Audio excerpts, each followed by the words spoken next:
ધોધમાર વરસાદ અને પાણીનો ધસમસતો પ્રવાહ જાણે શહેરના માર્ગો પર પૂર આવી ગયું હોય તેમ પ્રચંડ પ્રવાહ વહેતો થયો। રસ્તા પર પડેલા વાહનો કાગળની જેમ તણાવા લાગ્યા। જુઓ આ દ્રશ્ય, જેમાં લગભગ 3 થી 4 બાઇક પાણીના પ્રવાહમાં તણાવા લાગી। પાણીનો વેગ એટલો ખતરનાક હતો કે એ બાઇકને પકડવાની પણ કોઈની હિંમત ન થઈ।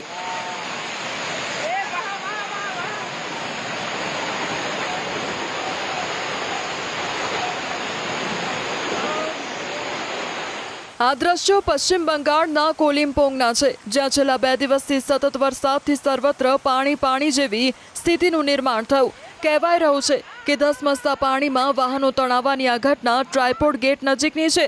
પર્વતીય શહેર ગણાતા કોલિમ્પોંગમાં આ સિઝનમાં પહેલીવાર આવી સ્થિતિ જોવા મળ્યાનો દાવો છે। આ દ્રશ્યો પણ પશ્ચિમ બંગાળના જ છે, જ્યાં તોફાની પવન સાથે વરસાદી માહોલ સર્જાયો। પશ્ચિમ બંગાળના સિઉરીમાં ઠેર ઠેર મુશળધાર વરસાદથી જનજીવન પ્રભાવિત થયું। બીરભૂમમાં ભારે વરસાદથી લોકોને આકરી ગરમીમાંથી રાહત મળી।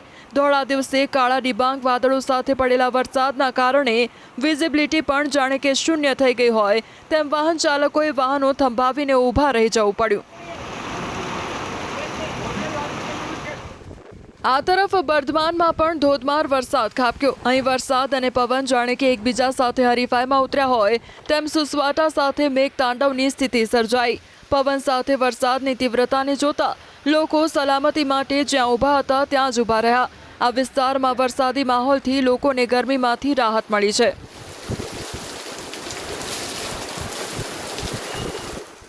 હુગલીમાં પણ ધોધમાર વરસાદ થયો। આરામબાગમાં બપોર વચ્ચે મેઘરાજાએ જોરદાર જમાવટ કરી। પવનના સુસવાટા અને વીજળીના કડાકા ભડાકા સાથે વરસાદી માહોલ છવાયો। ગરમી વચ્ચે વરસાદી માહોલથી લોકો વરસાદનો આનંદ લૂંટતા પણ જોવા મળ્યા। સિલિગુડીમાં તોફાની વરસાદ નોંધાયો, જેનાથી જનજીવન પ્રભાવિત થયું। ગાજવીજ સાથે અહીં ધોધમાર વરસાદ શરૂ થયો, જેના કારણે રસ્તા પર પાણી ભરાયા। કેટલાક નીચાણવાળા વિસ્તારમાં પાણી ભરાવાના કારણે વાહન ચાલકો મુશ્કેલીમાં મુકાયા। જો કે કાળઝાળ ગરમી વચ્ચે આ વરસાદથી લોકોના ચહેરા ખીલી ઉઠ્યા।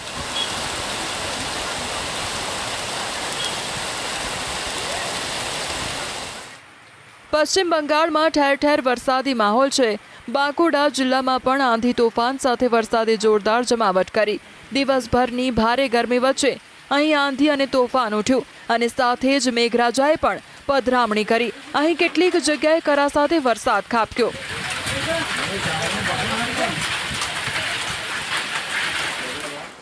પુરુલિયામાં પણ ભારે વરસાદ વરસ્યો। મુશળધાર વરસાદથી અહીં પણ જનજીવન પ્રભાવિત થયું।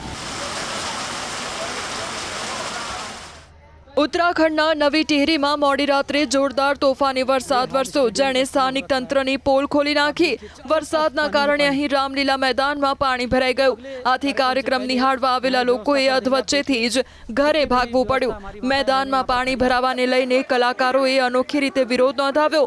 બળદની પ્રતિકૃતિ લઈને કલાકારો મેદાનમાં ભરેલા પાણીમાં બળદ ચલાવવા લાગ્યા અને કટાક્ષ કર્યો કે હવે આ મેદાનમાં વાવેતર કરી દો, કારણ કે આ મેદાન ખેતર જેવું જ છે, रमत गमत के कार्यक्रम માટે लायक नहीं।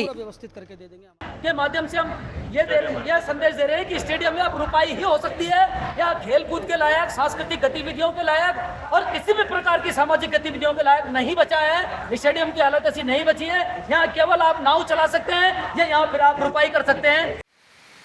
તમિલનાડુના કન્યાકુમારીમાં પણ ધોધમાર વરસાદ વરસ્યો। ઇરાજકુલમ, બુટાપંડી, થોવાલા સહિતના વિસ્તારમાં સારા વરસાદથી લોકોના ચહેરા પર ખુશી છવાઈ। અચાનક જ ધોધમાર વરસાદ શરૂ થતાં અહીં વાહન ચાલકોએ મુશ્કેલી વેઠવાનો વારો આવ્યો। કેરળમાં હજુ ચોમાસાની સત્તાવાર એન્ટ્રી થઈ નથી। હજુ 2 થી 3 દિવસ ચોમાસું કેરળ પહોંચે તેવા પણ કોઈ સંકેત જોવા મળી રહ્યા નથી। જો કે દક્ષિણ ભારત સહિત દેશના અનેક રાજ્યોમાં હાલ પ્રી મોન્સૂન એક્ટિવિટીનો વરસાદ થઈ રહ્યો છે। આ તરફ ગુજરાતમાં પણ હવે વેસ્ટર્ન ડિસ્ટર્બન્સના કારણે 4 થી 5 દિવસ સુધી તોફાની વરસાદની આગાહી કરાઈ છે।